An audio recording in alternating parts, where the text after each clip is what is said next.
Hey guys, Ben Taylor here with Raw Motivations. I wanted to come on and ask you a couple questions.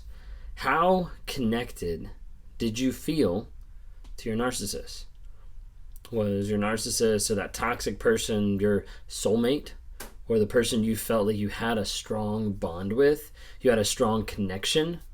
That you developed this deep desire to stay connected, to be with, to interact, all these type of things. But ultimately when you think about your life without them, when you think about the next step in your life, when you think about a new relationship or something different, you might be like, but I miss that because we were just so connected.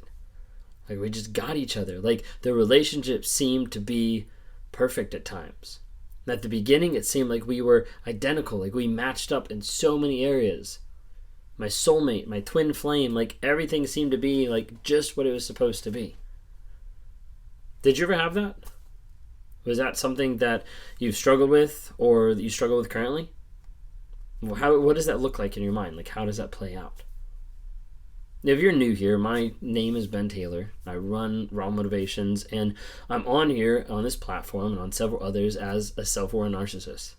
As a narcissist that's in therapy, that's in counseling, that's working on myself because I know all the shit that's inside.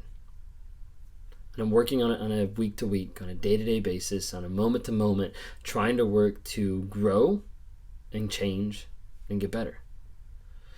And I currently do that by going to therapy every week. I also meet with people every single week. People that are in narcissistic abusive relationships, the same type of things that I've put my own family through. And now I'm able to kind of step back and be like, hey, this is what's going on. I'm able to help people find closure, help people understand hey, this is what's actually happening in the relationship. Or hey, you need to leave because it's not healthy or it's not safe.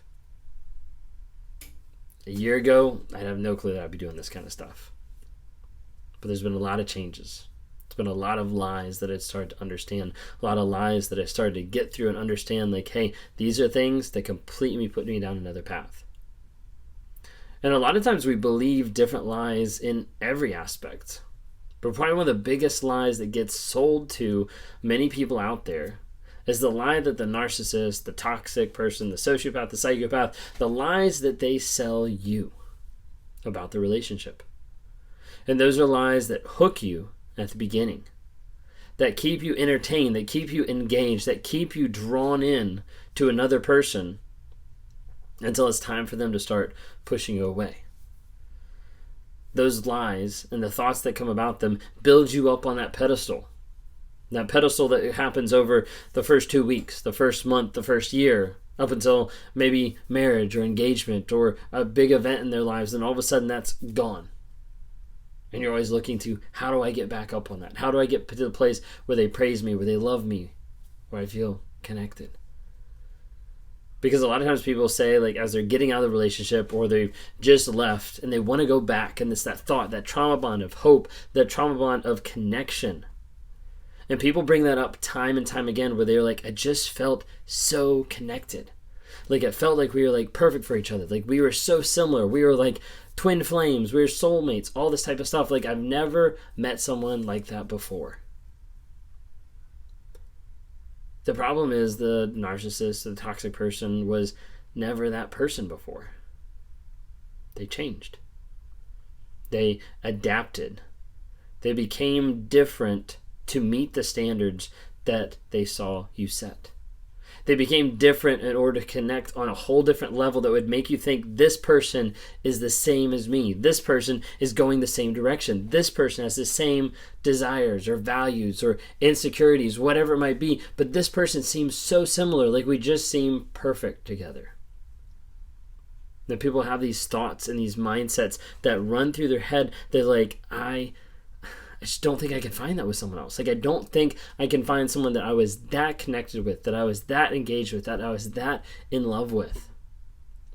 And so they start to think back to the narcissist, to that abusive relationship, and they start to romanticize it and think, wow, that connection was the best thing ever.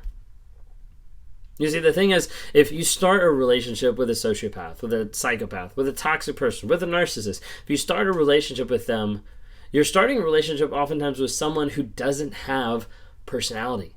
that doesn't have likes and desires, that doesn't have an emotional response to, hey, I love doing this, or hey, I don't love doing this. They just exist around everyone else.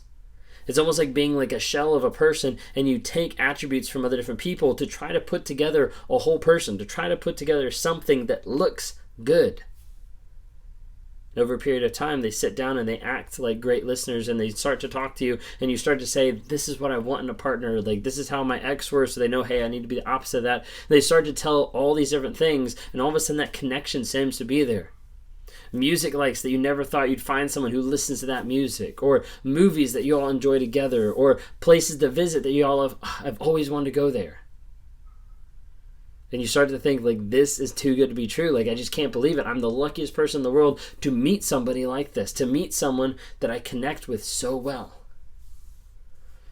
The thing is, the connection that you're feeling, the connection that's happening in those moments is a fake connection. It's not a connection that was there because that person was that way beforehand.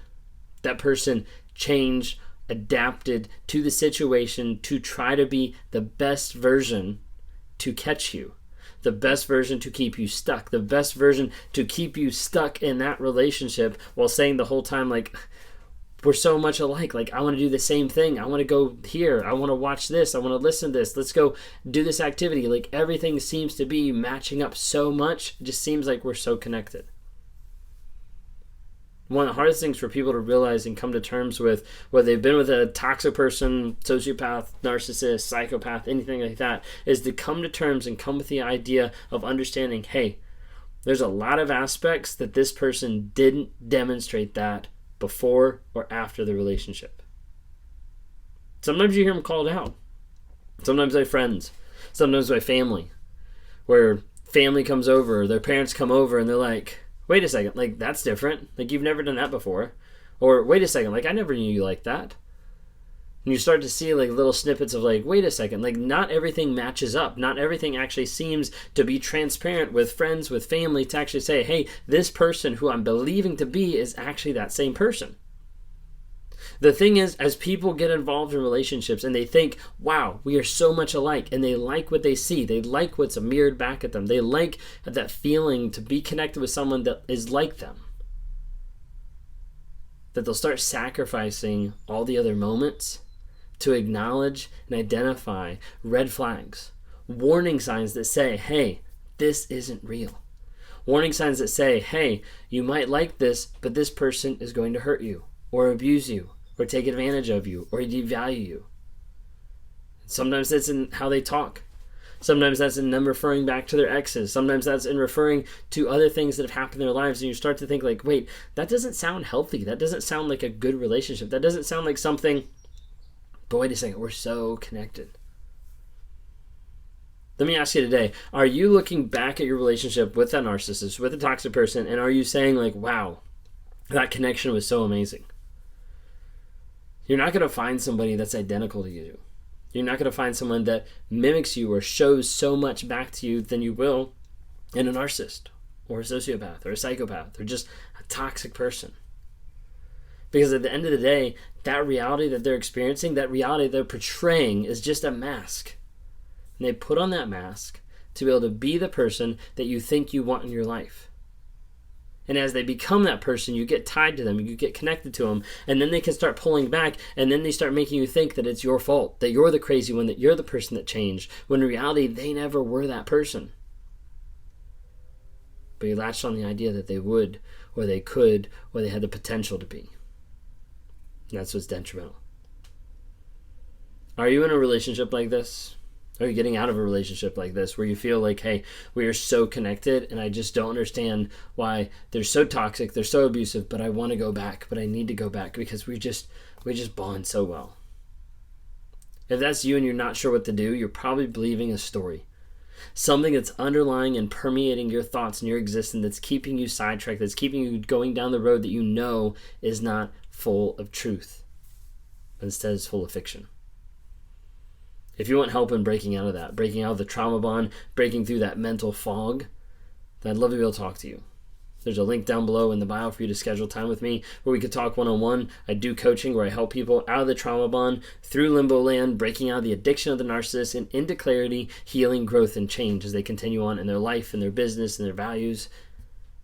And it's really amazing to see. If that's you and you're interested, grab a time and let's talk.